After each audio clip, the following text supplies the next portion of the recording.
The alarm tore through Voss Dynamics headquarters like a death sentence, and Billionaire CEO Dorian Voss watched his entire empire collapse in real time across 20 blood-red screens. Every investor, every reporter, every rival, and every doubter, they were all about to watch the launch fail catastrophically. And he could not stop it. His company, his reputation, his legacy, all drowning in cascading system errors. The engineers were panicking. The head of security was frozen, and Dorian felt his chest tighten with a fear he had not known in 20 years. Then a quiet voice cut through the chaos. A waitress in a coffee-stained uniform pointed at a screen no one else had noticed, and suddenly everything changed. What could a waitress possibly know that a room full of brilliant engineers had missed? This is where everything truly began. Dorian Voss stood in the center of the marble-floored executive lounge on the 48th floor of his Manhattan headquarters, and for the first time in his entire career, he felt genuine terror crawling up his spine. The crystal chandeliers above reflected perfectly off for the policy polish for a mau. Italianarble. The floor-to-ceiling windows framed the glittering New York skyline. Everything looked exactly as expensive and flawless as it was supposed to, but none of that mattered anymore because his company was dying in front of him.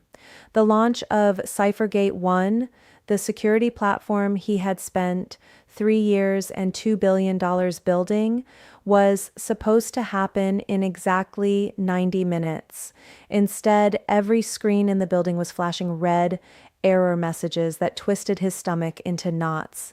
He pressed both hands flat against the glass conference table, trying to steady himself, trying to think through the panic, threatening to overtake him completely. His head of security, Caleb Wren, stood beside him, with sweat beading on his forehead despite the perfectly controlled air conditioning, frantically typing commands that did absolutely nothing. The other engineers clustered around their laptops looked just as lost, just as afraid. And Dorian realized with sickening clarity that nobody in this room knew how to fix what was happening. They were supposed to be the best. He had hired them because they were supposed to be brilliant. And right now, they were useless. "Talk to me, Caleb," Dorian said. And he hated the slight tremor in his voice on the last word. He was Dorian Voss. He did not shake. He did not panic. He had built this company from nothing, turned it into a $5 billion empire, and he was not supposed to feel like a helpless child watching his sandcastle dissolve in the tide. But that was exactly what it felt like, watching everything he had built wash away while he stood there, unable to stop it. Caleb looked up, pale and drawn. "It's a breach, but I can't trace it. Every defensive protocol we activate crashes within seconds. It's like the system is fighting itself. I've never seen anything like this." His fingers flew across the keyboard again, desperate, frantic. "We are losing primary servers one by one. If this continues, we won't have a launch. We won't have anything." Dorian felt his chest constrict. The investor reception was already gathering in the grand ballroom 3 floors below.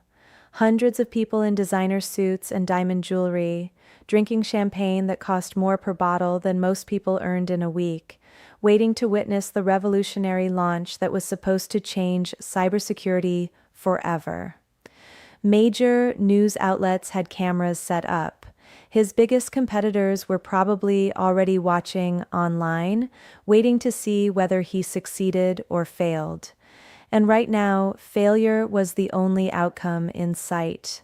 He thought about the contracts hanging in the balance, government deals, corporate partnerships, military applications, all of them dependent on tonight's successful demonstration.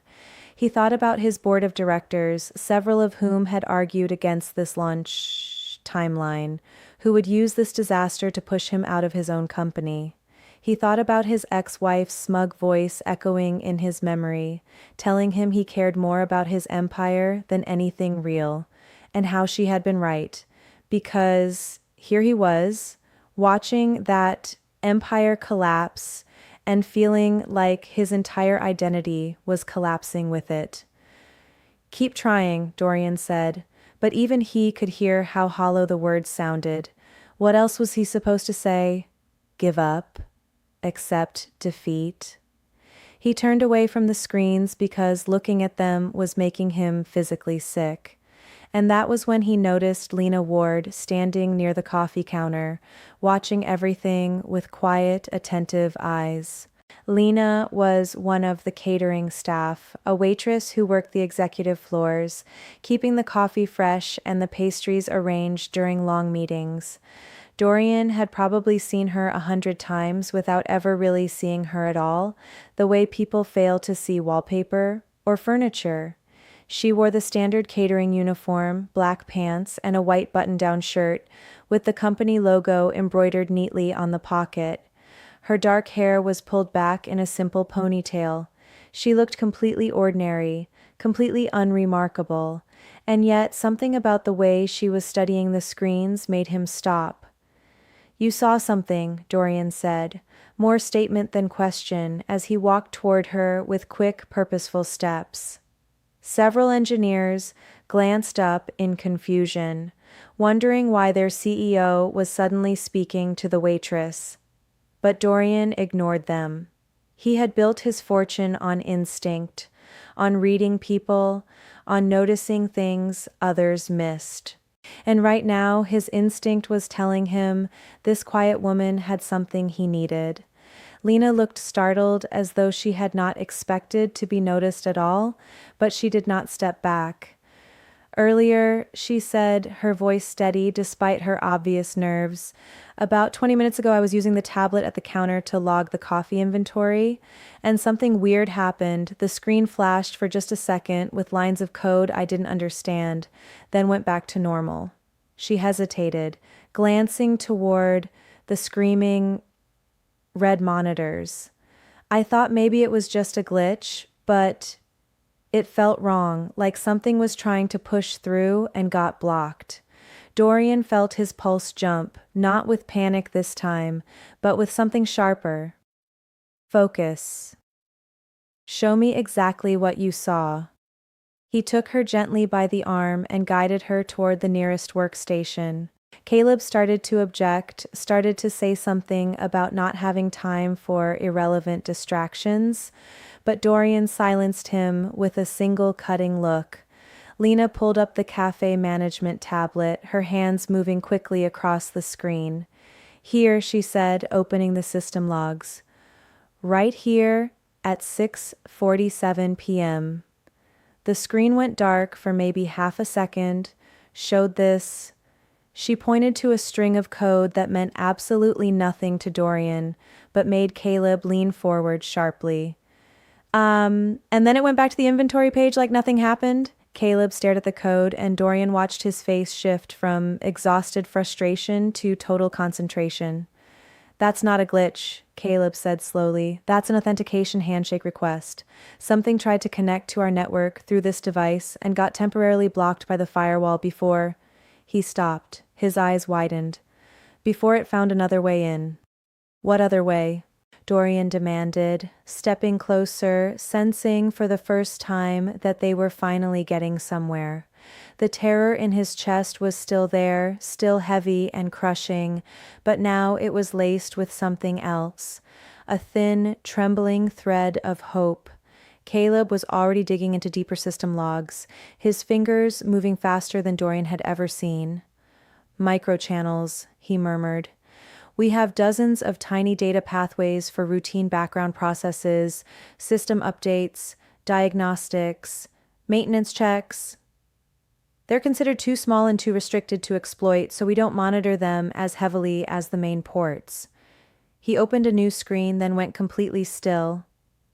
"Oh God, there's a tunnel here. Someone opened a microchannel tunnel, and they're using it to flood the system with mirrored requests." Now the other engineers crowded in too, all speaking at once, their voices rising in a storm of technical jargon that made Dorian's head spin. But through it all, his eyes stayed on Lena, this quiet waitress who had noticed what every highly paid expert in the room had missed. She stood there looking uncomfortable with all the attention, but she did not leave, did not shrink, did not disappear the way she probably wanted to. "Can you close the tunnel?" Dorian asked Caleb, fighting to keep his voice even, fighting not to reveal how desperately he needed the answer to be yes. Caleb tried. For 4, then 5 agonizing minutes, he tried everything. Manual shutdown commands, automated kill switches, firewall overrides. Nothing worked. Every attempt bounced back as if they were hitting a steel wall. The mirrored requests kept flooding in, thousands every second, forcing Cyphergate 1 to effectively attack itself while trying to defend against a phantom threat. It was brilliant and terrifying, and they were losing. Dorian felt the hope begin to drain out of him again, felt the crushing weight of failure settling back across his shoulders. He imagined walking into that ballroom and announcing there would be no launch, that his revolutionary platform had been destroyed before it ever went live, that everyone who had doubted him had been right. He imagined the humiliation, the financial devastation, the end of everything he had worked for. His hands were shaking again, and this time he could not make them stop. Then Lena spoke, quietly, clearly. "It's copying you." Everyone turned toward her. Caleb frowned. "What?" Lena pointed at the screen filled with mirrored requests. "Look at the timestamps. Each mirrored request comes in a fraction of a second after your real system generates a response. It's not breaking in. It's waiting for you to do something and then copying it. Like an echo." She looked from Caleb to Dorian, uncertainty flickering across her face. "I might be completely wrong, but it looks like the attack needs your system to respond first. Without that, it doesn't know what to copy."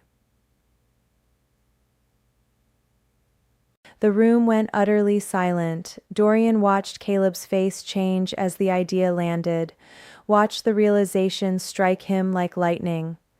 "It's parasitic," Caleb whispered, and suddenly he was typing again, but differently this time, not frantically, not desperately, with purpose, precision. "If we create a silent zone, a few seconds where the system generates 0 responses, the attack will stall because it'll have nothing to mirror." "Will that kill it?" Dorian asked, barely breathing. "No," Caleb said, pulling up command windows faster than Dorian could follow. "But it'll give us a window to inject a kill switch directly into the tunnel. If we time it right, we can use the attack's own feedback loop against itself." Dorian looked at Lena, really looked at her, and for the first time saw intelligence, observation, courage, all in someone he had passed 100 times without truly noticing. "Do it," he told Caleb. Then, to Lena, "Stay here. I need to know if you see anything else." The next 3 minutes felt like 3 hours. Caleb initiated the silent zone protocol, and every screen in the executive lounge went completely dark. The sudden absence of light and sound was shocking, almost physical, as if the building itself were holding its breath. Dorian stood frozen beside Lena, his heart pounding so hard he could hear it in his ears, counting seconds in his head. Because Caleb had said they had maybe 5 seconds before the entire system would interpret the silence as a fatal error and shut itself down permanently. 5 seconds to save everything, or lose it all. The room felt suffocating despite its enormous size, despite the city light shining through the floor to ceiling glass. Dorian realized his fists were clenched so tightly his knuckles had turned white. Beside him, Lena stared at the blank screens with a concentration that surprised him. She was not fidgeting, not looking away. not trying to fill the silence with nervous words. She was simply watching, observing, ready, and Dorian found himself grateful for her steady presence in a way he could not fully explain. Everyone else in the room was an expert, a specialist, someone whose career had led directly to this moment. And yet somehow this waitress felt like the calmest person here. Then the screens flickered back to life, and for one terrible second, Dorian thought they had failed, thought the red errors would return, thought everything was over, but instead the displays showed clean, stable system readouts, green indicators where there had been red warnings, steady data flow where there had been chaos. The mirrored requests are stalling, Caleb said, his voice tight with concentration, fingers still moving furiously across the keys. They're waiting for something to copy. Injecting kill switch now. Dorian watched lines of code cascade across the central monitor, moving too quickly for him to understand. He felt utterly helpless, completely dependent on other people's expertise, and he hated that feeling with an intensity that made his jaw ache. He had spent his entire adult life making sure he was never at anyone else's mercy, never powerless, never vulnerable, and right now he was all three at once. The only thing keeping him from completely unraveling was the knowledge that panic would help no one. "It's working," one of the junior engineers whispered. Dorian heard desperate hope in those two words. Several others leaned closer to their screens, not daring to speak again, as if even sound might somehow shatter the fragile progress they had made. Then the central screen flashed green, and Caleb let out a sound that was half laugh, half sob. The tunnel's collapsing, the attack is feeding back on itself, it's shutting down at the source. His hands dropped to his sides and he simply stared at the monitor, as if he could not quite believe what he was seeing. "It's over, the breach is closed, Cyphergate 1 is stable." The room exploded, engineers were hugging one another, shouting with relief, laughing, talking over each other in a rush of released tension that filled the lounge with chaotic energy. Dorian stood perfectly still, letting the words settle into him, letting himself believe they were real. His company was not destroyed. The launch could still happen. Everything he had built was not gone. The relief was so intense it almost hurt, a physical sensation spreading through his chest and making his eyes burn in a way he absolutely refused to acknowledge. He turned to Lena, who had already stepped slightly back from the celebration, looking as if she wanted to disappear now that the crisis was over. Dorian reached out and caught her arm gently before she could slip away. "You saved this company," he said, and his voice came out rougher than he intended. "Every expert in this room missed what you saw. How?" Lena looked deeply uncomfortable under the direct attention, but she met his eyes. "I don't know anything about cybersecurity," she admitted. "But I've worked in restaurants and cafes for 8 years, and you learn to notice patterns. When the espresso machine sounds wrong, when the walk-in cooler drops a little too cold, when something feels off even if you can't explain why. That flash on the tablet felt wrong. That's all." She gave a small, self-conscious shrug. "I almost didn't say anything because I figured you'd all think I was wasting your time." "You weren't wasting anything," Dorian said firmly. "You were paying attention when it mattered." He looked toward Caleb, who was still running final diagnostics, but clearly listening. "How long until we can launch?" "We need 30 minutes for full system checks and verification," Caleb said, exhausted but relieved. "But yes, we can still launch tonight." Dorian made a decision in that instant, the kind of instinctive decision that had served him well throughout his career. "Lena, you're coming to the launch presentation," she blinked. "What?" "Not as catering staff, as my guest." Her eyes widened. "Mr. Voss, I can't. I'm working and I'm not dressed for—" You're dressed fine, Dorian cut in. And I'm the CEO, which means I decide who attends my company's launch. Then he softened, realizing how intense he must sound, how overwhelming this must be for her. You saved everything tonight. The least I can do is make sure you're there to see what you saved.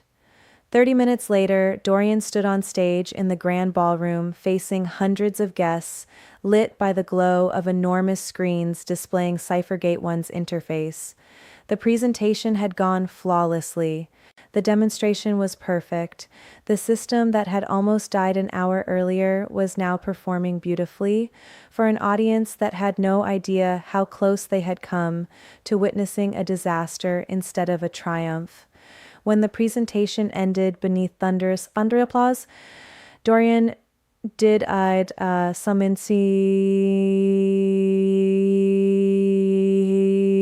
not planned. He asked Lena to join him on stage. She looked horrified, shaking her head instinctively, but he gave her a small, encouraging nod.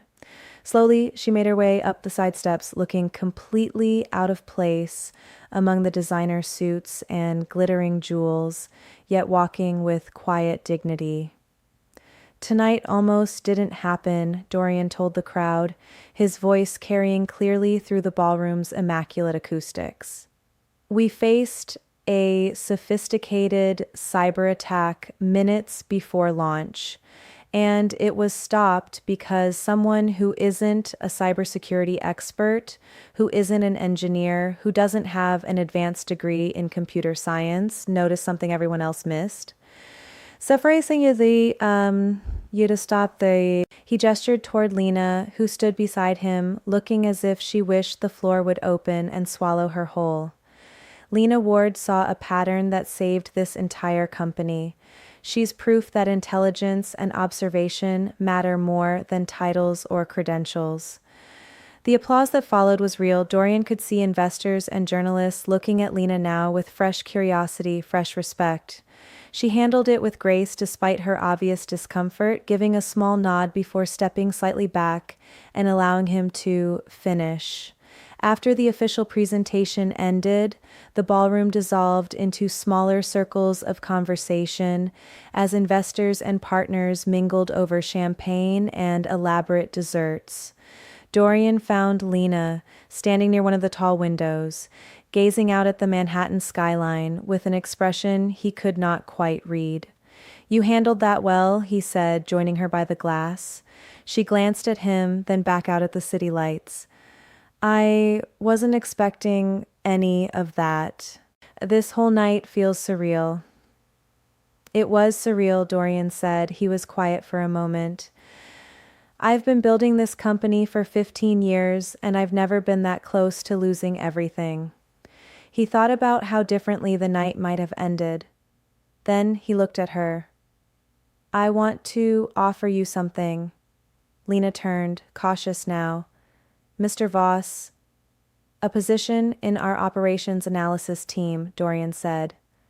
"Not out of charity, not because I feel obligated, because you demonstrated exactly the kind of thinking we need, the ability to see patterns other people miss, to stay calm under pressure, to speak up when something is wrong, even when you're surrounded by people who are supposed to know better." Lena said nothing for several long seconds. Dorian could see her weighing the offer carefully. "I don't have the education," she said at last. "I dropped out of college after a year because I couldn't afford it. I don't have any relevant credentials or experience." "You have observation skills that saved a multi-billion-dollar company," Dorian replied. "Technical knowledge can be taught, instinct can't." He pulled out a business card and handed it to her. "Think about it, take as much time as you need, but I meant what I said on that stage. Intelligence is not defined by degrees." Lena took the card carefully, holding it between her fingers. "Why does this matter so much to you? You barely know me." Dorian considered the question and knew she deserved an honest answer. Because I've spent my entire career surrounding myself with people who had the right credentials, the right education, the right pedigree. And tonight, when everything was falling apart, none of that mattered. What mattered was someone who paid attention and had the courage to speak up. He looked out at the glittering city beyond the glass. This company almost died tonight because we were so convinced of our own expertise that we missed something obvious. That's not a mistake I'm going to make twice. They stood there in silence for a while, watching the city together. Eventually, Lena excused herself, saying she needed to finish her shift and that the catering team would be wondering where she had gone. Dorian watched her disappear into the crowd. This unlikely person who had changed everything, and he felt something shift inside the way he thought about success, about value, about what truly mattered. 2 weeks later, Lena called the number on his card and accepted the position. Dorian placed her on Caleb's team. Within 3 months, she had identified 2 other vulnerabilities the engineering group had overlooked. She approached problems differently from everyone else, seeing patterns and connections that formal training sometimes obscured rather than clarified. Dorian never forgot that night, the terror of watching his empire collapse, the helplessness of not being able to save it himself, and the unexpected rescue delivered by someone he had never thought to really see. It changed the way he hired, the way he listened, the way he valued different kinds of intelligence. And though Lena never became his romantic partner or his closest friend, she became something equally important, a reminder that wisdom and insight do not always come from the places or people you expect, and that sometimes the person who saves you is someone you have passed 100 times without realizing they were extraordinary all along. Sometimes the one who saves you isn't the person with the most credentials or the biggest title. Sometimes it's the person who simply pays attention while everyone else is too busy to notice. Dorian learned that night that intelligence appears in unexpected places, worn by people in simple uniforms who see patterns others miss because they have learned to observe the world carefully. Lena never became a billionaire. She never became a CEO, but she found work that challenged her mind and respected her instincts, and that was worth more than any title could have given her. And in a marble-floored office high above Manhattan, a man who had almost lost everything remembered forever the waitress who had noticed a flicker no one else thought mattered.